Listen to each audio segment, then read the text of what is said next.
बागेश्वर धाम के महंत आचार्य धीरेन्द्र शास्त्री का बिहार में चल रहा प्रवचन अचानक से रद्द कर दिया गया है। हवाला दिया गया है कि उनके प्रवचन में अनुमान से ज़्यादा भीड़ आ रही थी और बेतहाशा गर्मी बढ़ गई थी, जिसकी वजह से लोग बीमार पड़ने लगे। लिहाजा आचार्य शास्त्री का कार्यक्रम रद्द कर दिया गया। लेकिन धीरेन्द्र कृष्ण शास्त्री के बिहार पहुंचने और वहां से उनके निकलने के बीच बिहार के मुख्यमंत्री रहे लालू यादव के परिवार के दो लोग चर्चा में हैं। पहला नाम है तेज प्रताप यादव का, जो लालू यादव के बड़े बेटे हैं और बिहार सरकार में मंत्री हैं। तेज प्रताप यादव ने आचार्य शास्त्री के कार्यक्रम का बाकायदा विरोध किया था। दूसरा नाम है रोहिणी आचार्य का, जो लालू यादव की बेटी और तेज प्रताप यादव की बहन है। उन्होंने सिंगापुर से ही बागेश्वर धाम प्रमुख धीरेन्द्र शास्त्री के दरबार में दूसरे फरियादों की तरह अपनी भी पर्ची लगा दी। नमस्कार, मैं हूं अविनाश और आप देख रहे हैं अनकट। बागेश्वर धाम के प्रमुख आचार्य धीरेन्द्र कृष्ण शास्त्री का बिहार की राजधानी पटना में 14 मई से कार्यक्रम था। वहां उन्हें हनुमान कथा करनी थी।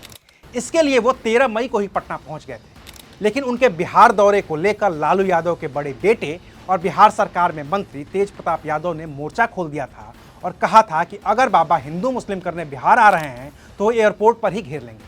हालांकि ऐसा कुछ नहीं हुआ। धीरेन्द्र कृष्ण शास्त्री 13 मई को बिहार पहुंचे।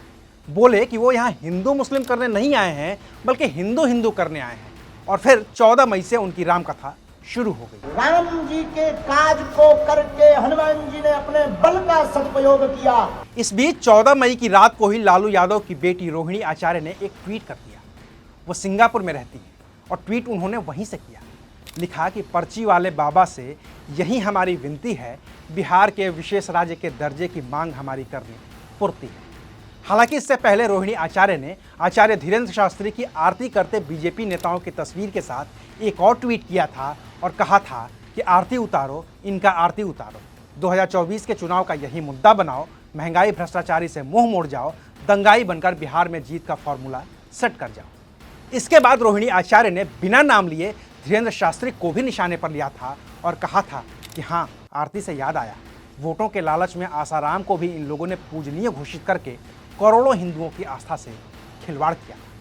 लेकिन इन दो ट्वीट्स के बाद रोहिणी आचार्य ने बिहार के विशेष दर्जे की मांग को लेकर ट्वीट किया और लिखा कि पर्ची वाले बाबा से यही हमारी विनती है, बिहार के विशेष राज्य के दर्जे की मांग हमारी करनी पूर्ति है।